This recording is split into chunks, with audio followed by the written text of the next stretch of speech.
At 6, a suspect is now behind bars after a deadly hit-and-run crash in southeast Portland this morning. Fox 12's Spencer Thomas is live on Southeast Division and spoke with a neighbor who heard it all happen. Spencer.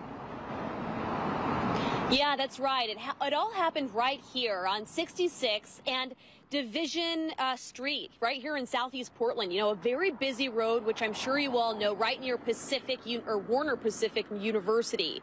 I spoke to a student today who saw the victim lying in the middle of the road just after it happened. He described it as a scene no one wants to see, especially as a student who lives right across the street.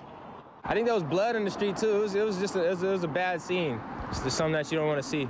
Remnants of what was a crime scene cover the sidewalks of 66 and Division Street, where early this morning around 12:30 a.m., Portland police were called here after a man was hit by a car.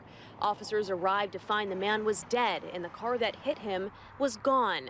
The major crash team responded to the scene and took over the investigation.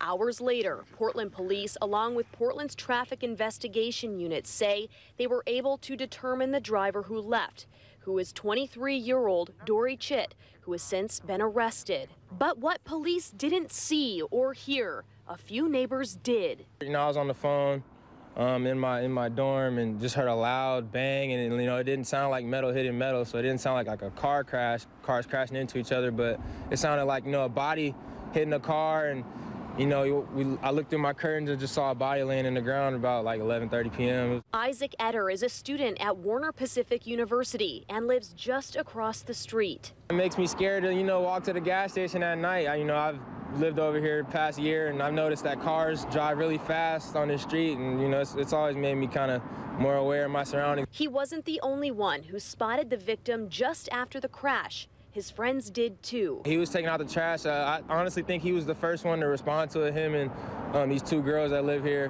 One of them took his post, and they noticed he wasn't breathing and stuff. So yeah, it was bad. At the end of the day, Etter has a message for all drivers in the area. Drive slower around this area. Considering that students go across the street. Students walk across the street all the time. So just be more aware of that. There's kids going to school across the street. Now, the suspect is currently booked into Multnomah County Detention Center on the charge of failure to perform duties of a driver to injured persons, which is a felony. Now, the victim has not yet been identified by PPV, but we will be sure to keep you updated on air and online. For now, reporting in Southeast Portland, Spencer Thomas, Fox 12 Oregon.